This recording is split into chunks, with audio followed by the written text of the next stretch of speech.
Dear students, a very warm welcome to all of you in my today's lecture of Managerial Economics. In today's lecture, we will discuss upon the next point in relation to scope of Managerial Economics. जैसे कि previous lecture में हमने topic start किया था scope of managerial economics का, और इसमें हमने इसके दो पॉइंट्स को डिस्कस किया था, एक तो डिमांड डिसीजन के रिलेशन में और एक कॉस्ट एंड प्रोडक्शन डिसीजन के रिलेशन में। आज के लेक्चर में हम थर्ड पॉइंट को डिस्कस करेंगे। The third point is market structure and pricing policies. This is the third scope of managerial economics. Market का मतलब क्या होता है? ये वो पर्टिकुलर प्लेस होता है जहां पर बाइंग और सेलिंग एक्टिविटीज कंप्लीट होती हैं। तो जिन पर्टिकुलर प्लेसेस पर बाइंग और सेलिंग एक्टिविटीज अकर होती हैं उस प्लेस को हम मार्केट का नाम देते हैं। किसी भी मार्केट में दो टाइप की साइड होती हैं, एक होती है उसकी सप्लाई साइड और दूसरी होती है उसकी डिमांड साइड, और इन दोनों साइड के बेसिस पर एक मार्केट को डेवलप किया जाता है। यानी कि अगर मैं मार्केट की बात करूं तो ये एक ऐसा डायनामिक कॉन्सेप्ट है जिसका मेन पर्पज होता है इक्विलिब्रियम की पोजीशन को अचीव करना। अब ये बात आती है कि इक्विलिब्रियम का मतलब क्या होता है? इक्विलिब्रियम का मतलब होता है जब मार्केट में सप्लाई साइड और डिमांड साइड दोनों इक्वल होते हैं तो हम इस इक्वलिटी की सिचुएशन को इक्विलिब्रियम के नाम से जानते हैं। और जब हम एक मैकेनिज्म का यूज करते हैं जिसके बेसिस पर हम गुड्स के रेफरेंस में इक्विलिब्रियम पोजीशन को ऑब्टेन करते हैं, तो इस इक्विलिब्रियम पोजीशन के रेफरेंस में हमें गुड के उस पर्टिकुलर प्राइस के बारे में पता चल जाता है जिस पर बाइंग एंड सेलिंग कंप्लीट होगी। क्योंकि होता क्या है कि मार्केट में अगर डिमांड ज़्यादा है, सप्लाई कम है, तो उस केस में गुड्स के प्राइस ज़्यादा होंगे। लेकिन अगर रिवर्स लेके चलते हैं, डिमांड कम है और सप्लाई ज़्यादा है, तो गुड्स के प्राइस कम होंगे। तो एक ऐसी सिचुएशन चाहिए होती है मार्केट को जहाँ पर ये दोनों के होते हैं इक्वल होते हैं, और जब सप्लाई और डिमांड इक्वल होते हैं उसके बेसिस पर जो प्राइस डिटरमाइन होता है वो कहलाता है इक्विलिब्रियम प्राइस। और इस पर्टिकुलर प्राइस पर बायर्स और सेलर्स दोनों एग्री हो जाते हैं अपने प्रोडक्ट को सेल करने के लिए। क्योंकि इकोनॉमिक्स के अकॉर्डिंग ये जो प्राइस होता है ये मार्केट में एक इनविजिबल हैंड की तरह होता है जो एक्सेस सप्लाई और एक्सेस डिमांड की सिचुएशन को प्रॉपर्ली बैलेंस करता है, और उसकी वजह से मार्केट में एक इक्विलिब्रियम की पोजीशन क्रिएट होती है। जैसे अभी डिस्कस किया था मैंने आपसे ना, डिमांड अगर ज़्यादा होती है, सप्लाई कम होती है तो प्राइस ज़्यादा होंगे, डिमांड कम होगी, सप्लाई ज़्यादा होगी तो प्राइस ज़्यादा हो जाएंगे। उसके में ना डिमांड अगर कम होगी और सप्लाई ज़्यादा होगी तो प्राइस कम हो जाएंगे, और डिमांड ज़्यादा होगी और प्राइस कम होगी, सप्लाई कम होगी तो प्राइस ज़्यादा होंगे। तो एक इक्विलिब्रियम की पोजीशन चाहिए होती है, और इस इक्विलिब्रियम की पोजीशन को हम इस पर्टिकुलर इक्विलिब्रियम प्राइस के बेसिस पर डिटरमाइन कर सकते हैं किसी भी पर्टिकुलर बिजनेस की जो सक्सेस है। अब बात आती है बिजनेस की।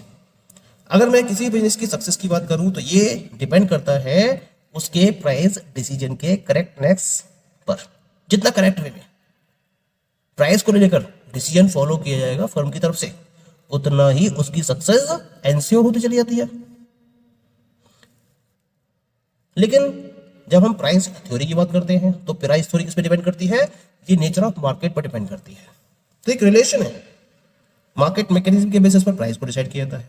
अब किसी फर्म को अपने प्रोडक्ट के प्राइस डिसाइड करने हैं तो उसके लिए उसको प्राइस थ्योरी को स्टडी करना पड़ता है, और प्राइस थ्योरी जो डिपेंड करती है वो मार्केट पर डिपेंड करती है। और जब हम मार्केट की बात करते हैं तो नंबर ऑफ सेलर्स और डिमांड कंडीशंस के बेसिस पर हम मार्केट को 4 टाइप्स में डिवाइड कर सकते हैं। कौन कौन से 4 types? Perfect competition market, monopolistic competition market, monopoly competition market, and the fourth one is the oligopoly competition market. Now the point is that कि इन प्राइसिंग डिसीजंस का इन मार्केट स्ट्रक्चर से क्या कनेक्शन रहता है। जब हम परफेक्ट कंपटीशन की बात करते हैं तो परफेक्ट कंपटीशन में क्योंकि जो मार्केट के प्राइस होते हैं, प्रोडक्ट के प्राइस होते हैं मार्केट में, उसको मार्केट मैकेनिज्म के बेसिस पर डिसाइड किया जाता है, और जो इस मार्केट मैकेनिज्म के बेसिस पर प्राइस डिसाइड किए जाते हैं हर फर्म को उस पर्टिकुलर प्राइस को एक्सेप्ट करना होता है, और फर्म केवल उसी पर्टिकुलर प्राइस पर अपने प्रोडक्ट को सेल कर सकती है। इसी वजह से यहाँ पर हम सारी फर्म्स को प्राइस टेकर का नाम देते हैं। यहाँ जो प्रोड्यूसर है वो केवल प्रोडक्ट लेवल को चेंज कर सकता है, प्राइस को डिसाइड नहीं कर सकता। जबकि मैं other forms of market structure की बात करूं तो यहाँ पर जितनी फॉर्म्स होती हैं वो प्राइस मेकर होती हैं, वो अपने बेसिस पर प्रोडक्ट के प्राइस को डिसाइड कर सकती हैं। इसका मतलब कि अपने गोल को अचीव करने के लिए अगर फर्म अपने प्राइस स्ट्रक्चर को चेंज करना चाहे तो वो उसको चेंज कर सकती है, जबकि परफेक्ट कंपटीशन में ऐसा नहीं होता है। जैसे मोनोपोलिस्टिक कंपटीशन की बात करें तो जो मोनोपोलिस्टिक कंपटीशन है उसमें सारी फर्म्स क्या होती हैं, they all are the price makers, क्योंकि मोनोपोलिस्टिक कंपटीशन में there are large number of buyers and large number of sellers and all the sellers are selling differentiated products। यानी कि ये जो अपना प्रोडक्ट में डिफरेंशिएशन होता है वो क्वालिटी के बेसिस पर, ब्रांड के बेसिस पर, फीचर के बेसिस पर फॉलो करते हैं और उसके अकॉर्डिंग अलग अलग प्राइजेस को चार्ज करते हैं। जैसे कि डिटर्जेंट इंडस्ट्री है, सिगरेट इंडस्ट्री है, एफएमसीजी सेक्टर है, ये सारे क्या है, these all are the monopolistic competitive markets. ऐसे जब मोनोपोली कंपटीशन की बात करते हैं तो मोनोपोली कंपटीशन का मतलब होता है केवल और केवल एक ही सेलर होता है इसके अंदर जो एक पर्टिकुलर टाइप की कमोडिटी को प्रोड्यूस कर रहा होता है, यानी कि इसको हम सिंगल सेलर इंडस्ट्री का नाम देते हैं। जैसे इंडियन रेलवेज, या फिर जब हम इंडियन ऑयल, भारत पेट्रोलियम और हिंदुस्तान पेट्रोलियम इन तीनों को एक साथ रख देते हैं तो ये भी एक तरीके से मोनोपोली सिचुएशन को क्रिएट करती है। तो मोनोपोली सिचुएशन एक्चुअली हमें प्राइवेट सेक्टर में देखने को नहीं मिलती है, लेकिन जो पब्लिक सेक्टर यूनिट्स होती हैं, पीएसयूज होती हैं, वहां आपको मोनोपोली सिचुएशन देखने को मिल सकती है, लेकिन ये केवल सोशल वेलफेयर के पॉइंट ऑफ व्यू से ही फॉलो की जाती है। ऐसे ही जो कॉमन मार्केट स्ट्रक्चर है, the most common market structure is oligopoly. ये सबसे कॉमन मार्केट स्ट्रक्चर होता है ओलिगोपोली का। ओलिगोपोली का मतलब क्या होता है, here few sellers are available in our industry and these particular sellers are selling either the homogeneous product or they are selling the differentiated products from cosmetics to automobile industry market, they are ruled by oligopolists। और maximum आपको जो industries दिखाई देंगी उसमें आपको oligopoly situation ही दिखाई देगी। चाहे मैं कॉस्मेटिक्स से लेकर ऑटोमोबाइल इंडस्ट्री तक बात करूं, हर जगह आपको ओलिगोपोली स्ट्रक्चर ही दिखाई देगा। और ओलिगोपोली के अंदर क्या खास बात होती है कि यहाँ पर केवल फ्यू ऑफ द सेलर्स होते हैं और फ्यू ऑफ सेलर्स होने की वजह से इनके बीच में कंपटीशन लेवल भी हाई होता है। और इस कंपटीशन में, इस राइवलरी की सिचुएशन में एक इफेक्टिव प्राइसिंग पॉलिसी को अचीव करना, this is the challenging job for each and every of the oligopolist. क्योंकि सबसे बड़ी बात क्या होती है, यहाँ पर जो राइवल फर्म्स होती हैं वो दूसरी फर्म्स के एक्शन पर डिपेंड करती हैं। बाकी फर्म्स की मार्केटिंग स्ट्रेटजी क्या है, प्राइसिंग पॉलिसी क्या है, इस पर डिपेंड करती है इनकी खुद की प्राइसिंग पॉलिसी, इनकी खुद की मार्केटिंग स्ट्रेटजी।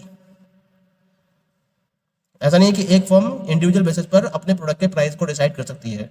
जब उसे अपने प्रोडक्ट के प्राइस को डिसाइड करना होता है तो उसे ये देखना होता है कि उसके कॉम्पिटिटर्स उसी पर्टिकुलर कैटेगरी में अगर प्रोडक्ट को फॉलो कर रहे हैं तो उसके रिगार्डिंग क्या प्राइसेस चार्ज कर रहे हैं, उसको ध्यान में रखते हुए ही एक ओलिगोपोलिस्ट फर्म अपने प्रोडक्ट के प्राइस को डिसाइड करती है।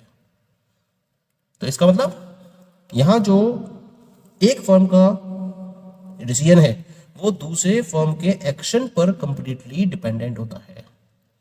तो इस तरीके से डिफरेंट मार्केट स्ट्रक्चर में हमें डिफरेंट प्राइसिंग थ्योरी के अकॉर्डिंग प्रोडक्ट के प्राइस को डिसाइड करना होता है। तो जो फर्म जिस पर्टिकुलर मार्केट में ऑपरेट कर रही होती है उसके अकॉर्डिंग ही प्राइसिंग थ्योरी को एक्सेप्ट करती है और उसके अकॉर्डिंग ही अपने प्रोडक्ट के प्राइस को डिसाइड करती है। Clear? Next and the fourth scope of managerial economics is investment analysis. क्या होता है? It is one of the most troublesome task for business firms. It involves planning and control of capital expenditure, whether or not to invest funds in the purchase of assets or other resources in an attempt to make profit, and how to choose among competing use of funds is studied under investment analysis। बहुत deep subject होता है, एक deep activity है किसी भी business firm के point of view से, और सबसे ज्यादा ट्रबलसम टास्क है ये किसी भी बिजनेस फर्म के लिए, क्योंकि आपके पास फंड की अवेलेबिलिटी है और आपको अपने फंड को डिफरेंट टाइप के प्रोजेक्ट्स में इन्वेस्ट करना है। अब उन डिफरेंट टाइप के प्रोजेक्ट्स में से आपको किसी एक प्रोजेक्ट में अगर इन्वेस्ट करना हो तो उसको सेलेक्ट करना, that is the challenge for any of the business firm. या फिर यहां आपको डिसाइड करना होता है कि जो डिफरेंट आपके पास इन्वेस्टमेंट प्रपोजल्स अवेलेबल हैं उनमें आप अपने फंड को आपको उसमें इन्वेस्ट करना है या नहीं करना है। या फिर अगर आप डिफरेंट प्रोजेक्ट्स की बात कर रहे हैं तो हर प्रोजेक्ट में इंडिविजुअल बेसिस पर कितना प्रॉफिट जनरेट किया जा सकता है, या फिर हम किस तरीके से अपने फंड को उन इन्वेस्टमेंट प्रोजेक्ट्स में प्रॉपर्ली यूटिलाइज कर सकते हैं। तो इसके रिलेशन में हमें जो भी डिसीजन फॉलो करने होते हैं वो हम इन्वेस्टमेंट एनालिसिस के अंडर में इसको फॉलो करते हैं। इन्वेस्टमेंट प्रोजेक्ट्स के रिलेशन में ऑर्गेनाइजेशन को डिफरेंट टाइप के डिसीजंस लेने होते हैं। जैसे कभी कभी ये इन्वेस्टमेंट प्रोजेक्ट्स को रिप्लेस करना चाहती है, या जो उसके एग्जिस्टिंग प्लांट्स है, इक्विपमेंट्स है, इनको ये एक्सपेंड करना चाहती है, या फिर फर्म की एक्टिविटीज को ये डाइवर्सिफाई करना चाहती है, या फिर जो मेजर एडवर्टाइजिंग कैंपेन है इसको ये मेजर या फिर वाइड लेवल पर इनको फोकस करना चाहती है। इस तरह से ये डिफरेंट टाइप के इन्वेस्टमेंट प्रोजेक्ट्स हो सकते हैं जहां ये अपना फंड प्रॉपर्ली इन्वेस्ट करना चाहती है। जनरली जो इन्वेस्टमेंट प्रोजेक्ट्स होते हैं उनका एक बेसिक पर्पस होता है। क्या पर्पस होता है?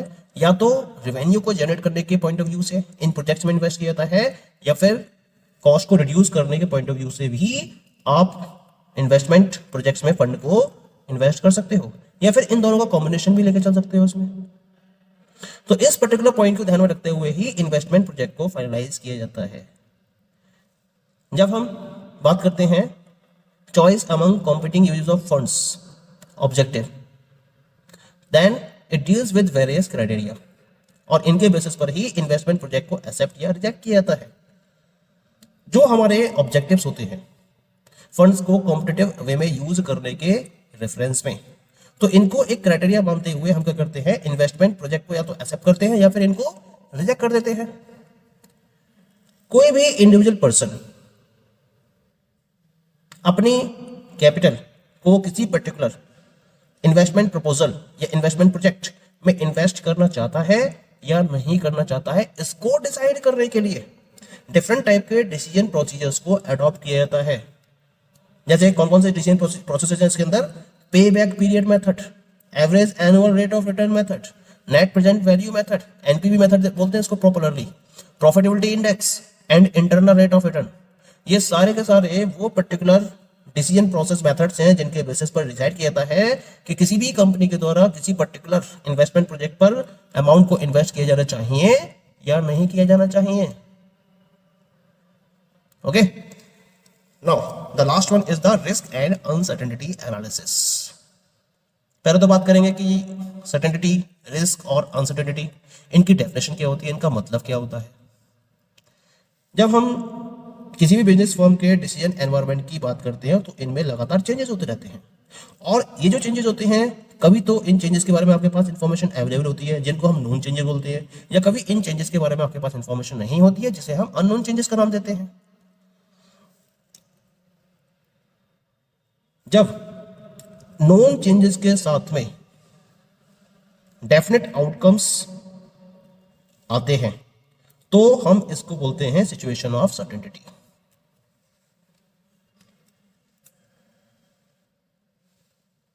While indefinite outcome associated with known changes involves risk, यानी कि अगर चेंजेस नोन है लेकिन आउटकम्स इनडेफिनेट आते हैं तो हम इसे बोलेंगे सिचुएशन ऑफ रिस्क।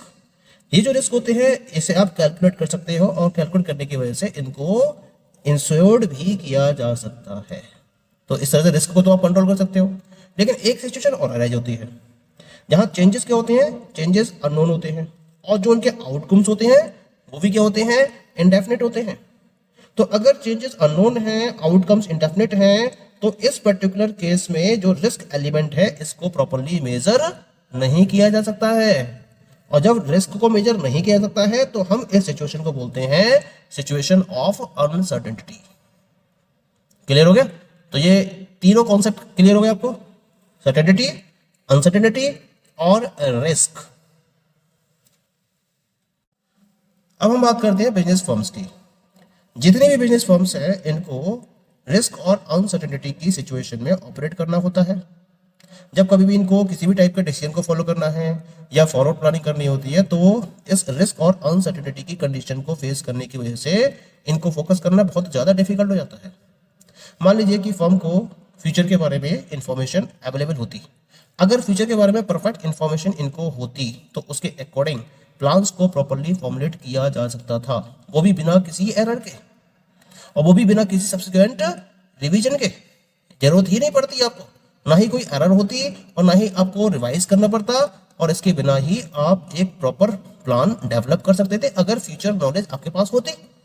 लेकिन जब बिजनेस फर्म्स की बात करते हैं तो फ्यूचर की डिमांड, फ्यूचर के कॉस्ट और फ्यूचर के प्रॉफिट के बारे में इनके पास एडिक्वेट इंफॉर्मेशन की अवेलेबिलिटी नहीं होती है, और इसी वजह से क्या करना पड़ता है, जितने भी डिसीजंस हैं वो जो डिसीजंस हैं इनको पास्ट डेटा, करंट इंफॉर्मेशन और फ्यूचर प्रोडक्शन के बेसिस पर फॉर्मुलेट किया जाता है और प्लान किया जाता है।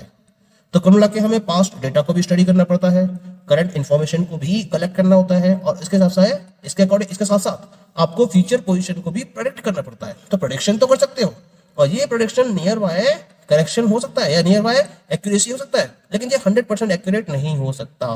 तो इन पर्टिकुलर इंफॉर्मेशन के बेसिस पर हम क्या कर सकते हैं, प्रॉपर प्लान्स को डेवलप कर सकते हैं और उनको प्रॉपर्ली फॉर्मुलेट भी कर सकते हैं।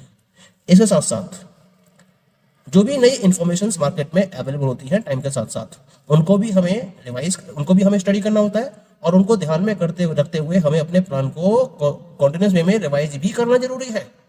पता चला कि चेंजेस हुए और चेंजेस के अकॉर्डिंग अपने प्लान में आपने चेंज नहीं किया तो उसका जो रिजल्ट होगा वो प्रॉपर नहीं आएगा।